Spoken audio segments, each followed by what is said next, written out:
തിരുവോണമായിട്ടേ cake work എടുക്കണ്ടോ താത്താന്നും പറഞ്ഞ് ഇന്നലെ customer message ആക്കിട്ടോ. ഓണാണേലും പെരുന്നാളാണേലും Christmas ആണേലും വർക്കിന് ഒഴിവ് കൊടുക്കാറില്ല. ഫുഡ് വെച്ചുണ്ടാക്കാൻ എനിക്ക് ഒരുപാട് ഇഷ്ടമാണ്. പറ്റണതൊക്കെ വെച്ചുണ്ടാക്കി എല്ലാവരും കൂടി ഒരുമിച്ചിരുന്ന് കഴിക്കുമ്പോൾ കിട്ടുന്നൊരു സന്തോഷമുണ്ട്. അതിനൊരു പ്രത്യേക വൈബാണ്. സദ്യ ഒരുക്കാനുള്ളതൊക്കെ ഇന്നലെ ഒരുക്കി വെച്ചിട്ടാട്ടോ ഞാൻ കിടന്നത്. അതാവുമ്പോൾ രാവിലത്തെ പണി എളുപ്പമാവുമല്ലോ.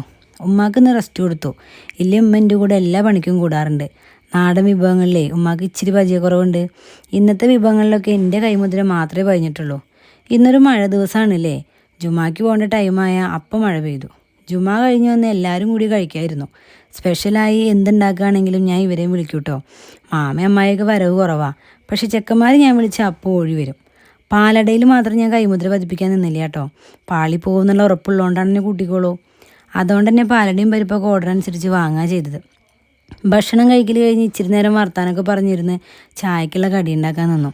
ആണ്ടിലും ശങ്കരാദിക്കെന്നൊക്കെ പറയണ പോലെ ഏതെങ്കിലും കാലത്തൊക്കെ ഞാൻ ഉണ്ണിയപ്പം ഉണ്ടാക്കാറുള്ളൂ. വൈകുന്നേരം ആയപ്പോൾ ഓരോരുത്തരായിട്ട് പോകാൻ തുടങ്ങി. അപ്പം അതുപോലെ ഞാനും എൻ്റെ വർക്കുകളൊക്കെ ബാക്കിയായിട്ടോ. അവരൊക്കെ പോയപ്പോൾ ഞാനൊന്ന് നടക്കാൻ ഇറങ്ങാമെന്ന് വിചാരിച്ചു. സെയ്ബാൻ്റെ അടുത്തേക്കാണ് പോയത്. കൂട്ടുകാരുടെ കുട്ടിയാട്ടോ. ഇന്ന് അവൾക്ക് വല്ലാത്ത സന്തോഷമായിരുന്നു. അവളുടെ ഭാഷയിൽ എന്തൊക്കെയോ പറയുന്നുണ്ട്. ചീത്തല്ലാന്ന് മാത്രം അറിയാം. 7 മണിയൊക്കെ ആയപ്പോൾ ലേറ്റ് കാണാൻ ഇറങ്ങി. നബിദിനം എന്നായിരുന്നെങ്കിലും റാലിയും പരിപാടികളൊക്കെ നാളെ കേട്ടോ. എല്ലാ കൊല്ലവും മക്കളെയും കൂട്ടി ഈ പോക്ക് പതിവുണ്ട്. അടുത്തുള്ള പള്ളികളൊക്കെ അലങ്കരിച്ചത് കണ്ടേ മടങ്ങാറുള്ളൂ.